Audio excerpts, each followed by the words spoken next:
الرحمن الرحیم الحمد للہ رب العالمین والصلاة والسلام علی اشرف الانبیاء والمرسلین نبینا محمد وعلی آلہ وصحبہ اجمعین ومن تبعہم بإحسان الی یوم الدین وبعد۔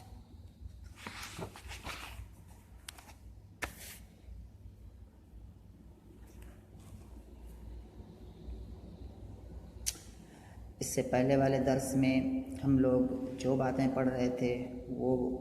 بات ایک گفتگو کا حصہ تھا، جو گفتگو کلیلہ اور دمنہ کے درمیان چل رہی تھی۔ اور پھر سے ایک بار اگر میں اس آج کے درس کو پیچھے سے اگر تھوڑا سا جوڑنا چاہوں تو اس میں یہ بات آئے گی کہ جو شتربہ جو ہے، ایک جو بیل ہے جو مطلب کافی کھا پی کے تندرست ہو گیا ہے، وہ وہاں ایک جا کر کے ایک ہری بھری سرزمین میں رہ رہا ہے، اور پاس ہی میں ایک جنگل تھا، اور اس جنگل میں کیا ہے ایک راجہ، ایک شیر رہتا تھا جو کہ اس پورے جنگل کا راجہ تھا۔ شتربہ کی آواز سنی تو وہ شیر پریشان ہو گیا، کیونکہ اس نے ایسی کوئی آواز سنی نہیں تھی، تو وہ پریشان ہوا۔ پھر اس کے جو رعایا، اس کے جو وہاں جو آفیسر تھے، اس کے جو کام کرنے والے تھے، جو لوگ تھے، وہ سب پریشان ہوئے کہ کیا علاج کیا جائے، کسی کو کچھ سمجھ نہیں آ رہا ہے۔ تو وہاں پر شیر کے مطلب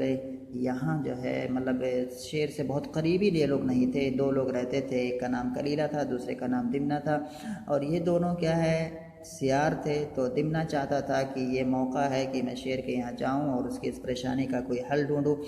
اور اس طرح سے شیر مجھ سے خوش ہو جائے گا اور مجھے اپنے یہاں جو اعلیٰ رتبے کے لوگ ہیں ان میں شامل کر لے گا۔ دمنہ کا اس کا ایک بھائی ہے کلیلہ، جو کہ اس دمنہ کو اس کی اس حرکت سے روک رہا ہے اور اس کو سمجھا رہا ہے کہ نہیں، تمہاری یہ رائے درست نہیں ہے، شیر کے یہاں قریب ہونے میں بہت سارے خطرات ہیں، بہت ساری پریشانیاں، اور یہی بات پیچھے کافی مطلب لمبی بات چلی آ رہی ہے۔ ہر ایک آدمی ہر ایک یعنی کہ دمنہ اور کلیلہ میں سے ہر ایک دوسرے کو کیا ہے دلیلوں سے مطلب فیکٹس کو سامنے رکھ کر کے سمجھانے کی کوشش کر رہا ہے کہ نہیں، یہ بات صحیح نہیں ہے، اور دمنہ کیا ہے کلیلہ سمجھا رہا ہے کہ صحیح نہیں ہے، دمنہ اپنی دلیلیں دے کر کے سمجھا رہا ہے کہ صحیح ہے، بالکل ایسا ایسا ہوتا ہے۔ تو یہ کافی لمبی بات چیت چلی، آخر میں دمنہ نے ڈیسائیڈ کیا کہ وہ شیر کے پاس جائے،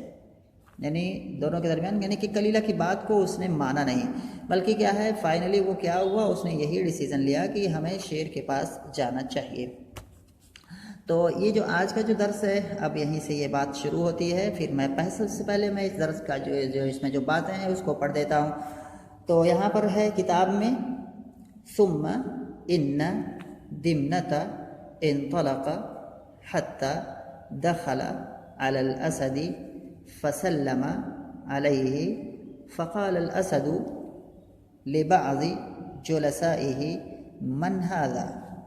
فقال فلان ابن فلان، قال قد كنت أعرف أباه، ثم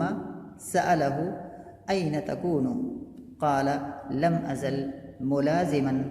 باب الملك رجاء أن يحضر أمر فأعين الملك فيه بنفسي ورأيي۔ یہ ایک پیراگراف ہے، اس کو آج ہم پڑھنے کی کوشش کریں گے۔ اس کے اندر یہی بات ہے کہ پھر دمنہ نے فائنل ڈیسیجن جو لیا وہ یہی کہ وہ شیر کے یہاں گیا، یعنی کہ بادشاہ، یعنی کہ شیر جو کنگ تھا اس جنگل کا، جو راجہ تھا، شیر تھا، اس کے یہاں گیا، اور دمنہ کی یہ کلیلہ کی جو باتیں تھیں اس کو اس نے درکنار کر دیا۔ تو یہاں پر ہم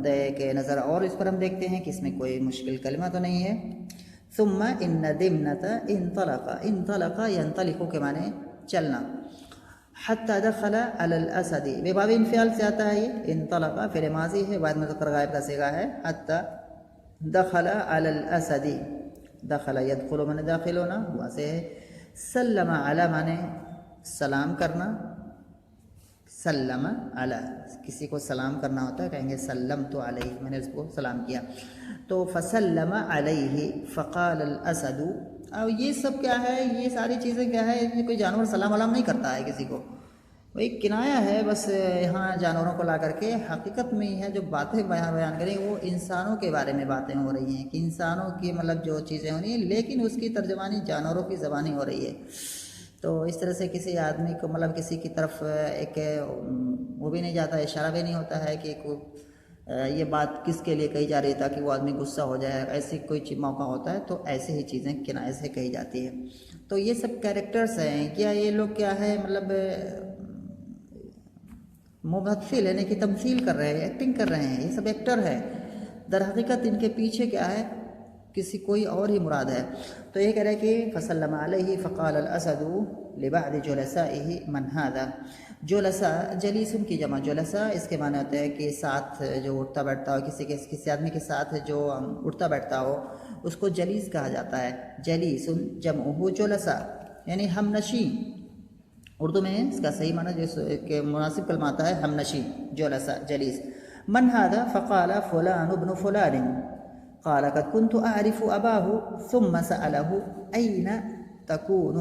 قال لم أزل ملازما باب الملك رجاء أن يحضر أمر فأعين الملك فيه بنفسي ورأيي۔ أعان يعين إعانة، اس کا معنی ہوتے ہیں مدد کرنا، أعان باب فعل سے ہے، اصل میں ہے یہ اعانہ، اصل میں کیا ہے یہ اعونہ ہے، اعونہ اکرمہ کے وزن پر ہے، لیکن اس میں کیا کیا گیا ہے، اس میں ظرف تعلیل ہوئی ہے، وہ کیا ہے وہ ہے کہ واو اور یہ واو متحرک ہے، یہاں پر قاعدہ ہے صرف کا، وہاں پر رجوع کر سکتے ہو تیسری جماعت میں یونیورسٹی کتاب کے اندر تعلیلات کی بات سے کیا ہے، یہاں پر اعونہ ہے، واو متحرک ہے، ما قبل ساکن ہے، اس لیے واو کی حرکت ما قبل ساکن کو دے دی گئی ہے، اور پھر جو حرکت ہم نے ما قبل کو دی ہے وہ حرکت فتح کی ہے، اس لیے اس واو کو الف سے بدل دیا گیا تو اعانہ ہو گیا۔ تو یہ اعانہ، اور یہاں پر جو ہے اعانہ اور اس کا جو مضارع آتا ہے اعانہ یعینو، یعینو تو یعینو سے اگر ہم گردان کریں گے تو جب ہم واحد متکلم پر پہنچیں گے تو وہاں آئے گا اعینو، اور جب متکلم آئے گا نعینو، فاعینہ، اور فاعینہ میں نے یہاں پر اس لیے پڑھا ہے کیونکہ فا یہاں پر عطف کے لیے ہے، اور اس کا عطف یہ ہو رہا ہے یحضر پر، یحضر کیا ہے ان کی وجہ سے منصوب ہے۔ یہاں پر جو ہے فصل یہ معنی ہم نے بتایا فعین الملک بنفسی، نفس بنے بنفسی یعنی کہ اپنی ذات کے ذریعے سے اور اپنی رائے کے ذریعے سے، اپنے مشورے کے ذریعے سے، بنفسی اپنے نفس کے ذریعے سے یعنی کہ اپنی ذات کے ذریعے سے، ورأی اور اپنی رائے کے ذریعے سے، رائے میں نے کہ اپنی مشورے کے ذریعے سے۔ تو پھر آتے ہیں ایک بار جو ہے یہاں پر دیکھتے ہیں کیا کہہ رہا ہے صاحب کتاب، کیا کہہ رہے ہیں، کہہ رہے کہ ثم ان، یہاں سے پھر ایک بار میں کہہ رہا ہوں کہ یہاں سے بات دوسری شروع ہو رہی ہے، اب وہ بات چیت جو کہ کلیلہ اور دمنہ کے درمیان چل رہی تھی وہ یہاں آ کر کے ختم ہو گئی ہے، اب یہاں پر دمنہ انٹر کر رہا ہے شعر کے یہاں جو ہے، تو یہاں پر ہوگا ثم ان دمنۃ انطلق حتی دخل علی الاسد، پھر دمنہ، پھر یقیناً یا پھر بے شک دمنہ اگر لفظی معنی کریں گے اس طرح سے ہوگا، لیکن اگر کہیں ثم ان دمنۃ انطلق، پھر دمنہ چل پڑا، حتی دخل علی الاسد، یہاں تک کہ وہ شیر کے پاس آیا، یہاں تک کہ وہ شیر کے، اب شیر پر داخل ہوا نا، یہاں تک کہ وہ شیر کے یہاں داخل ہو گیا یا شیر کے یہاں پہنچا، فسلم علیہ، پھر اس نے یعنی کہ دمنہ نے اس کو سلام کیا، کس کو سلام کیا یعنی کہ شیر کو سلام کیا، سلم علیہ ای فسلم دمنۃ علی الاسد، پھر کیا ہے دمنہ نے شیر کو سلام کیا، ہیلو ہائی جو کچھ کہنا تھا وہ کہا جا کر کے شیر کے یہاں آیا، اس کے دربار میں آیا اور وہاں پر جا کر کے ان لوگوں کو سلام کیا جو ہے۔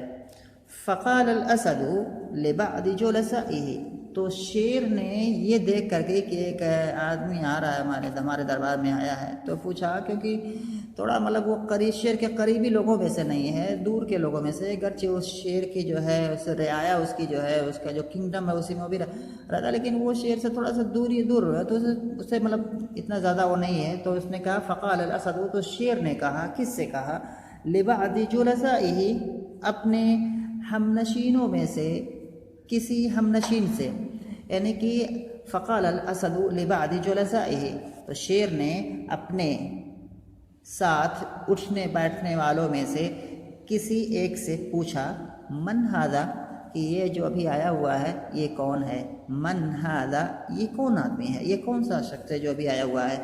فقال، تو قال کا فاعل کیا ہو جائے گا، وہی بعض جلسائه، جس سے اس نے سوال کیا تھا، فقال، تو اس ہم نشین نے یا اس کے ساتھ اس اٹھنے بیٹھنے والے نے جواب دیا، فلان ابن فلان، اے ہوا فلان ابن فلان، یہاں پر کیا ہے مبتدا کے یہاں پر جو ہے اصل میں مطلب ہوا ہے، لیکن مبتدا کو یہاں پر حذف کر دیا گیا ہے کیونکہ سیاق اس پر دلالت کر رہا ہے، اور اس طرح کی باتیں میں بار بار بتاتا ہوں کہ اگر کہیں پر سیاق سے اگر کوئی چیز واضح ہوتی ہے تو نحو میں کیا ہے وہاں پر حذف کرنے کی، اور جہاں بھی اگر حذف کرنا جائز ہوتا ہے ناجائز ہوتا ہے تو یہی چیز دیکھی جاتی ہے کہ کیا سیاق اس پر حذف کرنے کے بعد سیاق میں کوئی چیز ایسی ہے جو دلالت کر رہی ہے، یا اگر اس کو ہم واپس لے آئیں تو کلام ٹھیک ٹھاک رہے گا یا کلام گڑبڑ ہو جائے گا۔ تو حذف کی بہت ساری شرطیں ہیں، تو یہاں پر کیا ہے محذوف ہے کلمہ، یعنی کہ مبتدا یہاں پر محذوف ہے، حذف کرنا اس کو جائز ہے، اگر یہاں پر ذکر کر دیں تو بھی کوئی حرج نہیں ہے، یعنی کہیں کہ فقال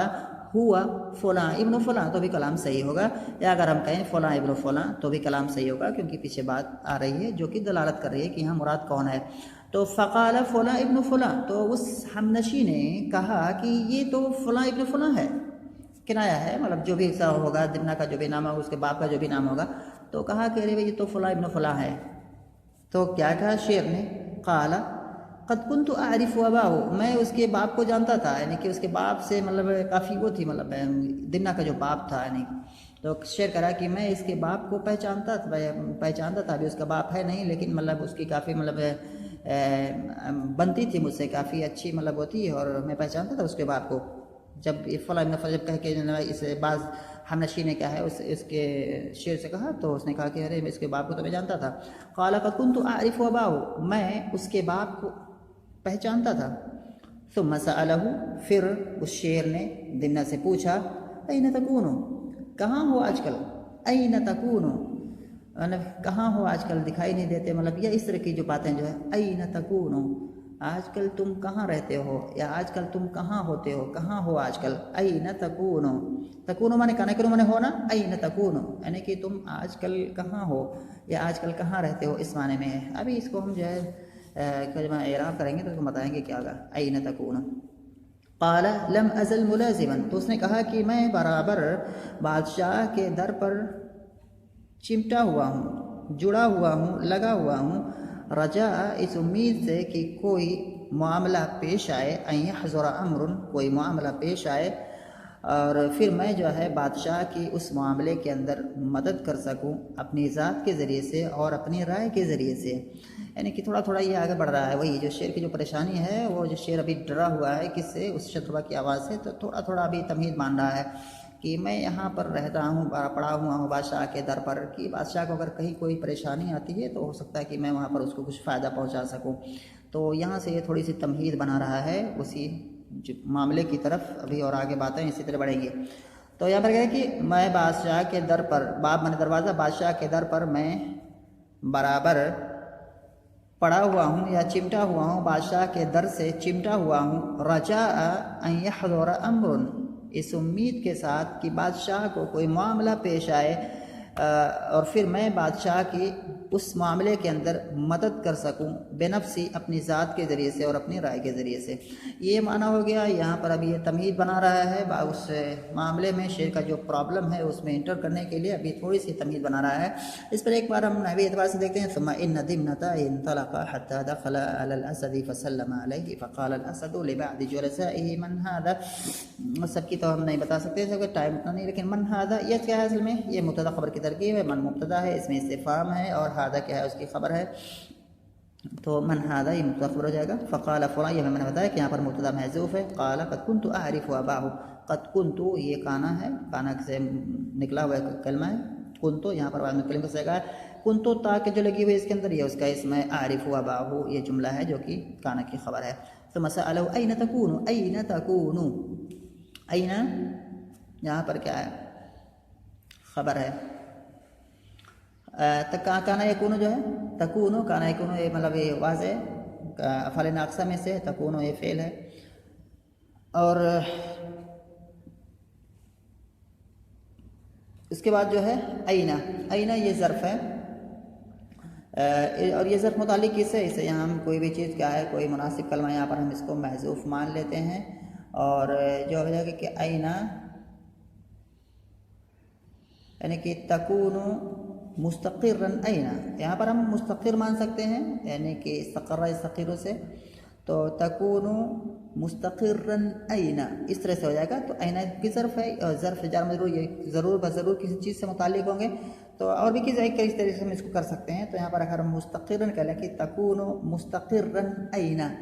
تم ابھی کہاں ٹھہرے ہوئے ہو، تم ابھی کہاں پر رہتے ہو، تو اس معنی میں یہ ہو جائے گا